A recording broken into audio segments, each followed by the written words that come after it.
মাদারীপুর নদী, খাল আর বিলে ঘেরা একটি ঐতিহ্যবাহী জনপদ। এই জেলার প্রাচীন পেশাগুলো ছিল সাধারণত মানুষের জীবন জীবিকার প্রধান ভরসা, কিন্তু আধুনিকতার জোয়ারে সেই পেশাগুলো আজ বিলুপ্তির পথে। এক সময় কামারদের হাতেই তৈরি হতো কৃষিকাজের সব সরঞ্জাম, দা, কুড়োল, হাল, লাঙল, আগুনের লেলিহান শিখায় পিটিয়ে গড়ে তোলা হতো প্রতিটি উপকরণ। এখন বাজারের তৈরি যন্ত্রপাতি, প্লাস্টিকের পণ্য ও ইম্পোর্টেড মালের ভিড়ে কামারশালা ফাঁকা। হাঁড়ি পাতিল, কলস, প্রদীপ, খেলনা সবই তৈরি হতো কুমোরদের চাকার ঘূর্ণনে। গ্রামীণ নারীরা এসব ব্যবহার করতেন প্রতিদিন। আজ অ্যালুমিনিয়াম আর প্লাস্টিক কেড়ে নিয়েছে তাদের জায়গা। অনেক কুমোরেই কাজ বন্ধ করে অন্য পেশায় পা রেখেছেন। মাদারীপুরের নদী নালায় মাছ ধরা ছিল জীবিকার অংশ।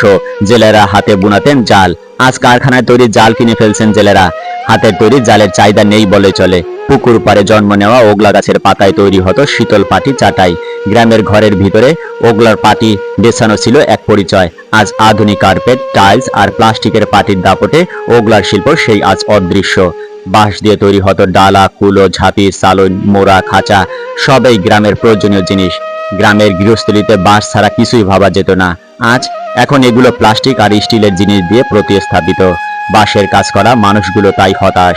এই পেশাগুলো শুধু জীবিকা মাধ্যমেই ছিল না, এগুলো ছিল সংস্কৃতি, পরিচয় এবং মানুষের আত্মার অংশ। তাদের হারিয়ে যেতে দিলে আমরা হারাবো আমাদের শিকড়। প্রয়োজন এখন উদ্যোগ, প্রশিক্ষণ এবং নতুনভাবে বাজার তৈরি, যাতে এই পেশাগুলো আবার বাঁচে।